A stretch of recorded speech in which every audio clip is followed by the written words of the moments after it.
بسم الله والصلاة والسلام على أشرف الأنبياء والمرسلين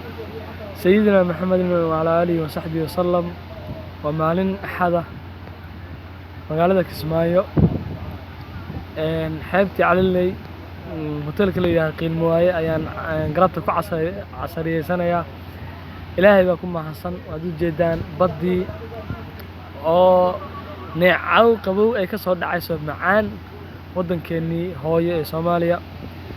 فروتسكي واد أركيسان أو يعني فواكه إلهي وكبحي ودن خضارتاس إلهي نوبحيي حبتي شعب سوماليات oo de walaalaheena oo soo dhaweyn badan ma dareemaysaa wadanku in maxay ahayd dadku ay ka maqan yihiin mooyaane nimco Ilaahay oo dhan uu keenay wixii amniya ama de Ilaahay uu keenay oo dhamaystiri in ba wax yar ba ka dhimanay boqolkiiba 80 weeyaan insha Allah inta kale way dhamaystirmi doontaa waxa kale oo jirta in maanta iskaga raaxaysanayno wadankayga maanta ka bax joog sharci keen sida Kenya oo kale Nairobi aan ka imid wax la soo weydiinayo maxay ahayd lagu diidayo meelaha qaarkood inaad tagto laakiin wadankaaga inaad saa ugu dalxiis tagto oo badii taasa oo xeebtii dekadii wax yar u jirta hotelkii weyn qiil mooye la yiraahdo dalxiiska ku fiican markaad fiirso hotel ahaan dalxiis buu ku fiican yahay dareemaysaa maanta oo kale waxaan akhriyayaa buugga aan ugu magac daray gabadhii qortay ugu magac dartay nolol iyo jacayl buuggaas ayaan akhriyayaa hadda la joogo wadankayga baana nabad iyo naxariis iyo nolol wanaagsan aan ku haystaa waxa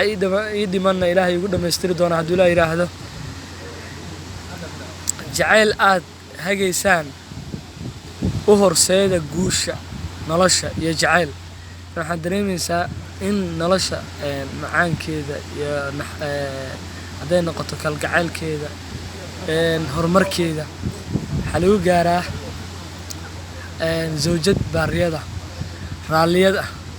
ninkii heraa raganimo ku faanay Soomaalidu tiraahdaa Nabi Alayhi Salaam wuxuu yiraahday waxa ugu khayr badan adduunka oo yaani wanaageeda helay nin helay zawjad saalix ah وناكسن نيك جورسدا إلهي زوجة صالحة الزواج صالحة هذا إلهي النسيو أنا قلت لك أنا يوسف دعية ولا الله هيجا توسك إيدا وانا يوم إن إلهي زوجة عن شعلها على سد مستقبل كأه إن شاء الله هذول هذا إن إلهي علف يوسف هذول هذا نلاش يقدره وعن شعلها إن أنقف عن شعلها نلاش لقى بصدر oo nolol wanaagsan mustaqbalka maalintu galabtaydii macnaatay inay galab wanaagsan dadka subax hortaayna subax wanaagsan kulligiin baa idin salaamay wa salaamu calaykum wa rahmatullaahi wa barakaatuh.